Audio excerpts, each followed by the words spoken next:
যখন মৃত্যুবরণ করে আখিরাতে যাবে, ফেরেশতারা বলছে যে ওখানেও আমরা তোমাদের বন্ধু। ওয়ালাকুম ফিহা মা তাশতাহি আনফুসুকুম ওয়ালাকুম ফিহা মা তাদউন। আর সেখানে তোমাদের জন্য থাকবে যা কিছু তোমাদের মন চাইবে, এবং সেখানে তোমাদের জন্য থাকবে না যা তোমরা দাবি করবে।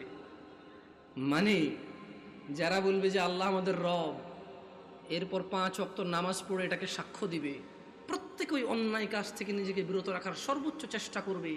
কোনো অন্যায় লিপ্ত হলে সঙ্গে সঙ্গে ক্ষমা চেয়ে অনুতপ্ত হয়ে সে অন্যায় থেকে ফিরে আসবে, আর বেশি বেশি আল্লাহর প্রশংসা করবে, বেশি বেশি নিজের প্রতি যে অনুগ্রহ তার স্বীকৃতি দিবে, আল্লাহ যে অনুগ্রহ করেছে।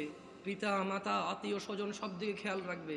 ফেরেশতারা বলছে তোমাদের বন্ধু আমরা দুনিয়াতে, আখিরাতে ওখানে থাকবে তোমাদের যা কিছু মন চায়, আর যেটা যেটা তোমাদের থাকতে ইচ্ছে নেই সেটা সেটা রাখা হবে না ওখানে। তোমার ইচ্ছা ওখানে কি লাগবে তোমার সেটাই রাখা হবে, কি লাগবে না তোমার সেটা রাখা হবে না। সুবহানাল্লাহ। এটা ক্ষমাশীল পরম দয়ালু আল্লাহর পক্ষ থেকে আপ্যায়ন। মানে একজন মানুষ জান্নাতে গেলে তার যা মন চাইবে তাই সে পাবে, আর যা মন চাইবে না তা ওখানে উপস্থিতি থাকবে না। এটা নাকি আল্লাহর পক্ষ থেকে আপ্যায়ন। তোমরা কি জানতে চাও পৃথিবীর সবচেয়ে ভালো কথা কোনটি? তবে শোনো, তোমাদের রব বলছে, আর তার চেয়ে কার কথা উত্তম যে মানুষকে আল্লাহর দিকে ডাকে এবং নিজে সৎকর্ম করে। ক্বালা ইন্নানি মিনাল মুসলিমিন, আর সে বলে আমি মুসলমানের অন্তর্ভুক্ত। হ্যাঁ, আমরা মুসলমান যদি ফজরের নামাজ না পড়ে মুসলমান থাকা যায় তখন। আমরা মুসলমান যদি শুক্রবারে 8 দিনে 2 রাকাত নামাজ পড়ে থাকা যায় তাহলে আমরা মুসলমান। দিনে 17 রাকাত, সপ্তাহে 5-7-35 ওয়াক্ত পড়ে যদি মুসলিম হতে হয় আমরা ওই মুসলমান না। শুকরিয়া আদায় করো যে তোমরা মুসলমানের ঘরে জন্ম হয়েছ। আলহামদুলিল্লাহ। আজকে এখানে যেই ন্যায় এবং অন্যায়ের বিষয় আলোচনা হবে তা প্রত্যেকটা মানুষের জন্য প্রয়োজনীয়, অত্যন্ত জরুরি। কিন্তু তোমরা মুসলিমের ঘরে হওয়ার কারণে চিন্তা করেছো আমরা মুসলমান ওয়াজে যাব, যে অন্য কোনো ধর্মের কারো ঘরে হয়েছে সেখানে আজকে আসেনি। তোমরা শুকরিয়া আদায় করো যে তোমরা মুসলিম হয়েছো, তোমাদের এই মন মানসিকতা হয়েছে এখানে এসেছো। তোমরা কি মুসলমান হয়ে মরতে চাও? একটা পরামর্শ দিবে, শুনবে? দেখো, যদি কেউ তোমাদেরকে বলে তোমরা শুধু শুক্রবারের নামাজ আদায় করে মুসলিম হয়ে আল্লাহর সামনে দাঁড়ানোর পরে আল্লাহ এটা গ্রহণ করবে, সে তোমাকে ভুল শিক্ষা দিছে। আমি মানুষ, বয়সে কম হতে পারি, শারীরিকভাবে অত উঁচা লম্বা নই আমি। আল্লাহ আমাকে যেরকম করেছে অনেক সুন্দর করেছেন, আলহামদুলিল্লাহ। আমি আমার কদ কাঠি নিয়ে সন্তুষ্ট আছি, আলহামদুলিল্লাহ। মহিলা এবং পুরুষ, এই পৃথিবীর সকল মুহাদ্দিস, মুফাসসির, মুআল্লিম, হাকিম, আল্লামা, হাজি, মুন্সি, গাজী, হুজুর, শায়খ সব যদি এক জায়গা করো আর যদি ফতোয়া নাও শুধু জুমা পড়ে মুসলিম, ওই ফতোয়া ভুল। আমি ফতোয়া দেই না এটা ঠিক, তবে ওই ফতোয়া ভুল এটা আমি ক্লেম করতেছি। এটা আমি নিজস্ব দায়ভার নিয়ে বলতেছি। কারণ রাসূলুল্লাহ সাল্লাল্লাহু আলাইহি ওয়াসাল্লাম বলেছে, নিশ্চয়ই কুফরি এবং শিরকি আর ঈমানের মধ্যে পার্থক্য হচ্ছে নামাজ। যে নামাজ আদায় করে সে মুমিন, যে নামাজ আদায় করে না সে শিরক করলো, কুফরি করলো, সে জুলুম করলো। তো নামাজ কি শুধু শুক্রবারে মুসলমানদের প্রতি? নামাজ দিনে 5 ওয়াক্ত। মুরব্বী, এই কেউ ক্যামেরা ঘুরানোর দরকার নাই, ইউটিউবাররা একটু বেশি যেমনে সামনে থাকে। মুরব্বী, জোহরের নামাজ কয় রাকাত? আপনি জোহরের নামাজ কয় রাকাত? বসেন, সমস্যা নেই। জোহরের নামাজ কয় রাকাত? 12 রাকাত। জোহরের নামাজ কত রাকাত পেলাম আমরা? আসর নামাজ 4 রাকাত। মাগরিব 7 না 5? বুঝে দেখেন, 5। যাক, আমার এলাকায় 7 চলে না, আমি বুঝাই দিব কেমনে। এই আপনার বিরক্ত হচ্ছেন না তো? আর ঈশার নামাজ কয় রাকাত মুরব্বী? ঈশার নামাজ কয় রাকাত? অসুবিধা নেই, আপনি বলেন, অসুবিধা নেই। ঈশার নামাজ কয় রাকাত? আরে আমাদের এদিকে তো 15 চলে, আপনাদের এই কত? 9। দেখছেন, মনে কিছু করেন না। আমি আজকে বক্তব্য দিচ্ছি এখানে আল্লাহর কসম, আমার এই সময় থেকে আমি যে কথাগুলো বলবো আগামী 5 মিনিট আমি শুধু বেনামাজি করে উদ্দেশ্য করে বলবো। নামাজিরা নিজের উপরে নিয়েন না। ফজরের নামাজ 4 রাকাত। কয় রাকাত? জোহরের নামাজ 12 রাকাত। কত রাকাত? আসরের নামাজ 8 রাকাত, কত রাকাত? মাগরিব 7 রাকাত, কত রাকাত? ঈশার নামাজ 15 রাকাত, কত রাকাত? 15 রাকাত। তবে ফরজ কয় রাকাত? কোন মানে কত রাকাত না পড়লে সে লোক কুফরি করেছে? 4 রাকাত না 2 রাকাত? মানে ফজরের নামাজ একজন লোক কত রাকাত না পড়লে কুফরি করেছে? 2 না 4? 2 রাকাত না পড়লে কুফরি করেছে। বুঝেছি না আসেনি? মানে 4 রাকাত না পড়লে যে কুফরি হবে তা না। আমি কিন্তু আগে বলেছি, বেনামাজিদেরকে বলতেছি তোমরা নামাজকে ভয় পাও না। আমি এটা দায়িত্ব নিয়ে বলতেছি, অসুবিধা নেই। হ্যাঁ ইনশাআল্লাহ, ওকে। বুঝাইতে পারিনি মনে কি আমি কি ভুল শিক্ষা দিচ্ছি মানুষকে? যে এখানে 4 রাকাত আছে যেটা না পড়লে মানুষ কুফরি করে, শিরিক করে, মানুষের ঈমান থাকে না, ওর মুসলমানিত্ব থাকে না। আল্লাহ নবী বলেছে মুশরিক কাফের আর মুসলমান মুমিনের মধ্যে পার্থক্য হচ্ছে নামাজ। এ হলো জোহর 4 রাকাত না পড়লে এই লোক আর এই হিন্দু বৌদ্ধ খ্রিস্টানের মধ্যে পার্থক্য তেমন কিছু থাকে না। নওয়াফিল বা জিয়াদা বলা হয় কাকে? বেশি কি? আচ্ছা, নফলের কি কোনো সময় অথবা রাকাত নির্ধারণ আছে ইসলামে? নাকি যখন খুশি কয় রাকাত? 2 2 2 2 যত খুশি, মাকরু ওয়াক্ত ছাড়া যখন খুশি। Right or wrong? হ্যাঁ, নফল পড়বে কেন? যে লোক ফরজ নামাজ পড়েনি তার নফলগুলো আল্লাহ তাআলা কিয়ামতে যদি ওর নামাজে ঘাটতি থাকে ইনশাআল্লাহ ফরজের জায়গায় আনবে। আমরা জানি এটা, আমরা এটা মানুষকে বলবো, কিন্তু আমরা জিনিস যেটা যা ওটাকে তাই বলবো। আমরা প্রত্যেকটা জিনিস স্পেসিফিক করব আর প্রত্যেকটা জিনিসের বেনিফিট আমরা বলবো, ঠিক আছে না? কারণ আপনি যদি বলেন যে 4 রাকাত নফল করে কেমনে জোহর সহ্য হবো, তাহলে আপনি আমারে বুঝাই দিতে হবে কেমনে 2 রাকাত নফল হয়ে জোহর বার হইলো। বুঝাইতে পারছি? আপনি তো বুঝাইতে পারবেন না, কারণ নফলের তো কোনো মানে ফরজের সাথে অ্যাটাচ করা যাবে না। নফল খাস কিছু না, মানে নফল যেমন ফরজ জোর আমরা দুপুরে পড়ি, আসর আমরা সূর্য হেলান দিলে পড়ি, মাগরিব সূর্য অস্তে পড়ি, রাতে আমরা ঈশা পড়ি, সূর্য উদয় আমরা ফজর পড়ি, সকালবেলা সূর্য উদয়ের আগে। তো নফলের তো কোনো টাইম নাই, যখন খুশি পড়বে, মাকরু সময় ছাড়া। আচ্ছা, এই আমি কি বিভ্রান্ত করতেছি জাতিকে? আমি আগেই বলছি আমার কথাগুলো বেনামাজির জন্য। কার জন্য? বেনামাজি। আমি বলবো, সবকিছু ব্যাখ্যা দিচ্ছি ইনশাআল্লাহ। আমি তো জানি না 9 রাকাত আপনি পারবেন কোন 9 কেমনে এটা কোন আগে পর আমি 15 কেমনে ওটা কোন 4 ফরজ, সুন্নতে মুআক্কাদা 2, তাহলে 6 হলো। ভিতরে 3 রাকাত, 9 রাকাত। মাশাআল্লাহ, ভালো। জোহরটা 12 কেমনে? ওই নফল 200, ঠিক না? তো ঈশায় নফল আনলেন না যে? আমার এলাকায় ভাই এই 2 নাম্বারই করে নাই। জোহর নফল 2 আনছে, ঈশাও 2 আনছে। ওরা মানে কোনো নামাজকে কি করে নাই। না না না, আমি কি ওদেরকে মজা করতেছি? আমরা নামাজ পড়তাম না, এই মানুষগুলো আল্লাহ ওদেরকে বেহেশত নসিব করুক, ওরা প্রত্যেকটা নামাজের সাথে আমাদেরকে নফল নামাজ পড়তে উদ্বুদ্ধ করেছে। ওরা চিন্তা করেছে যে যদি 2 রাকাত পড়তে বলি, এই অনেক বছর থেকে নামাজ পড়ে না, ইনশাআল্লাহ এর কবরের তলায় ঘাটতি হবে, ঘাটতিটা পূরণ করবে ইনশাআল্লাহ। ওই নেক নিয়তে কিন্তু বলছে। শোনেন, আমি বুঝি না তা না, কিন্তু ভুল বুঝিয়েন না আমার, আমি আগে বলছি। বাট আমি চাচ্ছি যারা নামাজ পড়ে না ওরা তো ভয় পেয়ে যায় 15 শুনলে। আমি বুঝাতে পারছি না, পারি নাই। এবার আসেন আমার এলাকায় 15 কিভাবে? বড় সুন্নত 4, বড় সুন্নত কত? ফরজ 4 কত?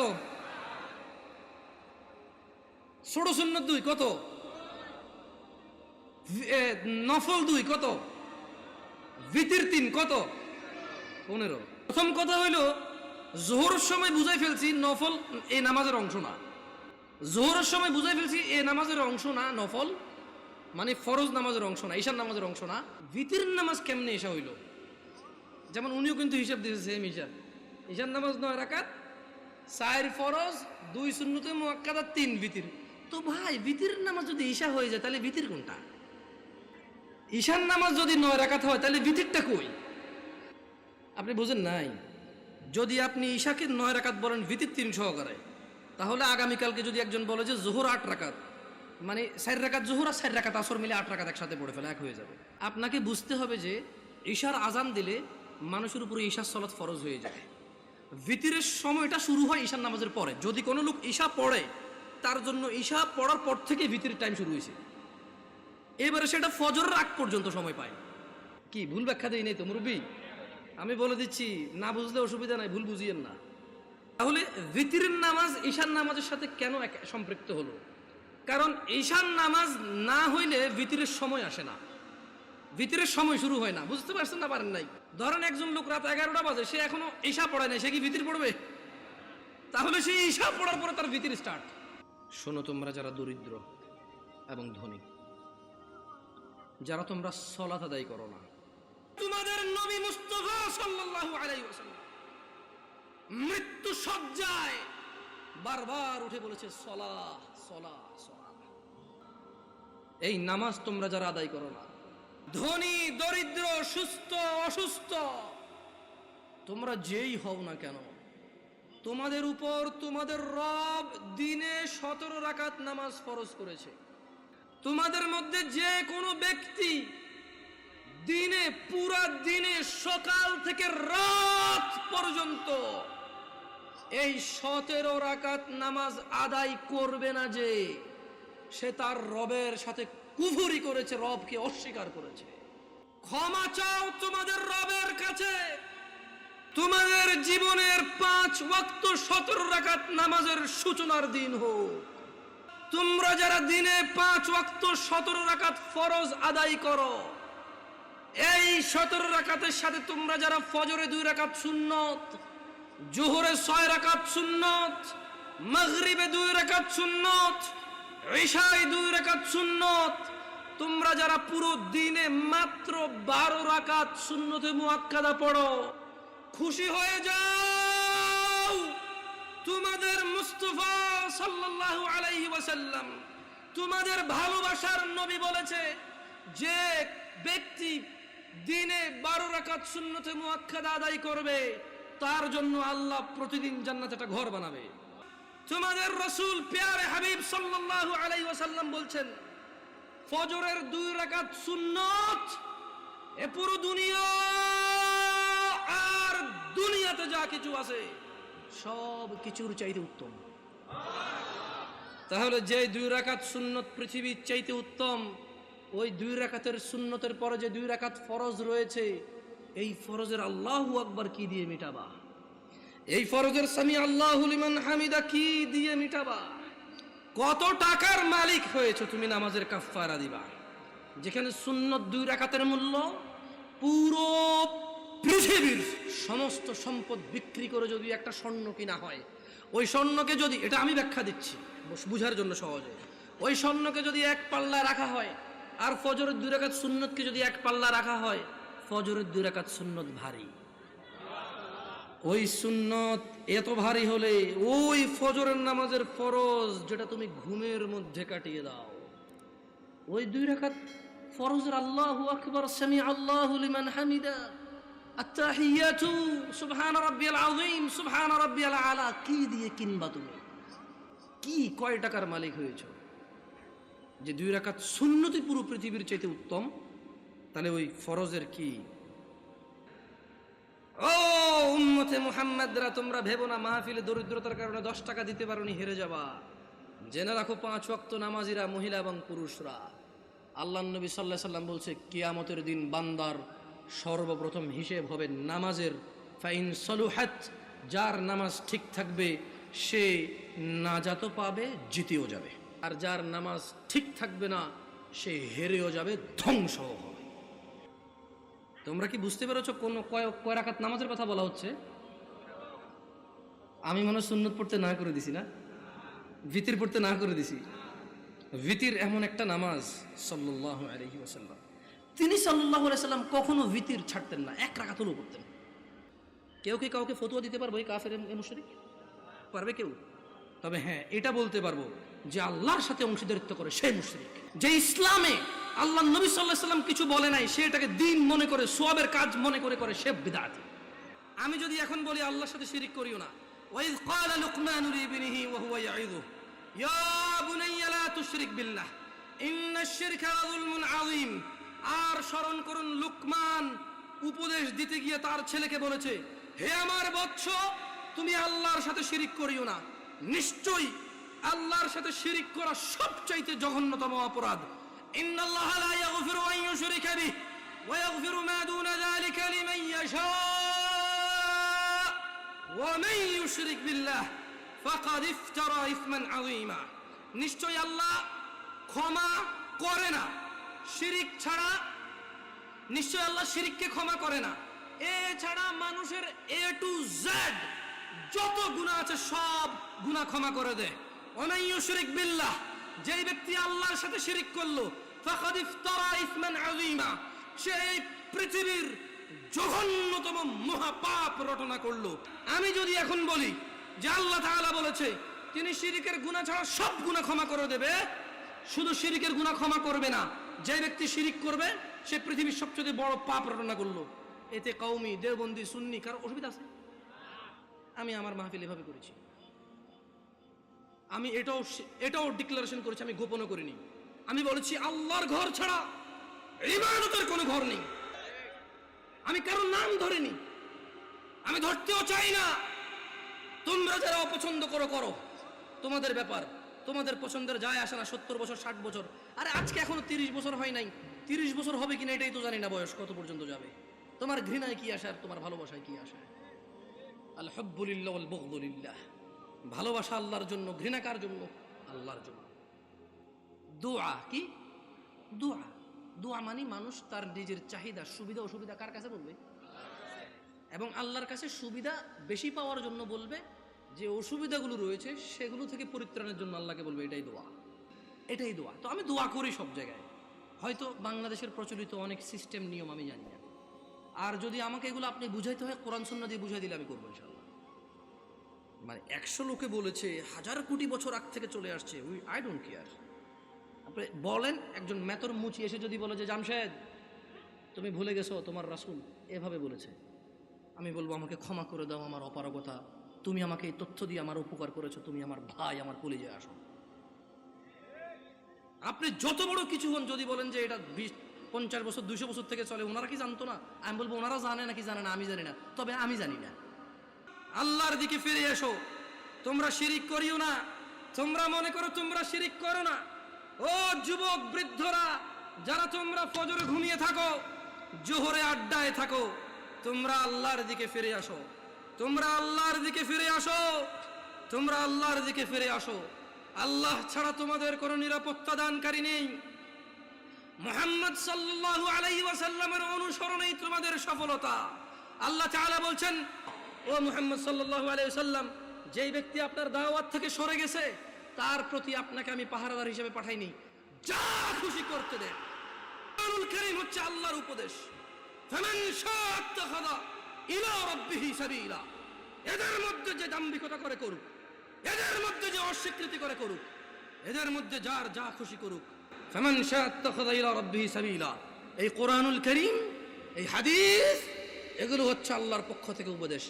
যার খুশি সে মেনে নিয়ে জীবন গঠন করবে, যার খুশি সে মানবে না, মরে গিয়ে জাহান্নামে নিক্ষিপ্ত হবে। তোমাদের রব বলছে রাসূল সাল্লাল্লাহু আলাইহি সাল্লামের অনুসরণে রয়েছে সফলতা। তিনি বলেছেন, লাকাদ কানা লাকুম ফি রাসূলিল্লাহি উসওয়াতুন হাসানা। ও ব্রাজিল আর্জেন্টিনার পতাকা বাহিরা, ও ফ্রান্সের মুহাম্মদ সাল্লাল্লাহু আলাইহি সাল্লামের কার্টুন বানানো নিয়ে রাস্তায় নামে পুরো দেশ জ্যামকারী এই লোকগুলোই তো এখন পতাকা উড়াচ্ছে ছাদে ছাদে। তোমাকে অপমান করতে আসেনি। ওয়াল্লাহি আমি নিজে এমন অনেক অপরাধী, যখন আমি এই অপরাধে থাকি আমার কাছে কোনো অনুভূতি থাকে না, বোধ শক্তি থাকে না, জানোয়ারের মতো হয়ে যায়। আমি মনে হয় না এটা লজ্জা করার একটা কাজ। তোমার অবস্থা আমারও যেই অপরাধগুলোতে আমি লিপ্ত, যেমন আমি নির্লজ্জ, তোমার অবস্থা এরকম। তাই তোমাকে আমি আমার থেকে আলাদা মনে করি না, তোমাকে ভালোবেসে বলি। তুমি তো সেই যুবক যে ফেসবুকে একদিনে 50টা স্ট্যাটাস দিছ, ফ্রান্সের মাল বন্ধ করো, ফ্রান্সের এই সেই করো, ইসরায়েলের মাল বন্ধ করো, ব্রাজিলের মাল বন্ধ করো, খাবো না, জ্বালিয়ে দাও। এগুলো তো তুমি বলেছো, আমরা এগুলো বলি নাই। আমরা রাসূলের সুন্নত এভাবে পালন করি। যারা রাসূলকে ঘৃণা করে আমরা বলি যে আমরা ভালোবাসি। দেখো, ওয়াল্লাহি এটা কখনোই রাখতাম না যদি সুন্নতে মুহাম্মদ না হতো সাল্লাল্লাহু আলাইহি ওয়াসাল্লাম। আমি হাজার অন্যায় করি, আমি মানি মানুষ হিসেবে আমার অপরাধের শেষ নেই, আল্লাহ আমাকে ক্ষমা করবে। তবে তোমরা যারা মুহাম্মদ সাল্লাল্লাহু আলাইহি সাল্লামকে নিয়ে কুচ্ছা রটনা করো, অবমাননা করো, তোমাদেরকে বলে রাখি আমার টাকনুর উপরের কাপড় ওনাকে ভালোবেসে। তোমাদের বলে রাখি আমি বাম পা দিয়ে টয়লেটে যাই ওনাকে ভালোবেসে। তোমাদেরকে বলি আমি ডান হাতে খাই ওনাকে ভালোবেসে সাল্লাল্লাহু আলাইহি ওয়াসাল্লাম। যুবক, কার আদর্শ নিয়ে বড় হচ্ছ? এই দেশের বাবা মারা কি তাদের সন্তানকে আদর্শ শিখাবে না? এরা কি তাদের সন্তানকে এভাবেই শিয়াল কুকুরের মতো রেখে চলে যাবে পৃথিবী ছেড়ে, আর আশা করবে তাদের মৃত্যুর পরে এই সন্তানগুলো তাদের অনেক কাজে আসবে? ইয়াউমা লা ইয়ানফাউ মালুন ওয়ালা বানুন আল্লাহ বলছে সেদিন কাজে আসবে না সন্তান ও সম্পদ।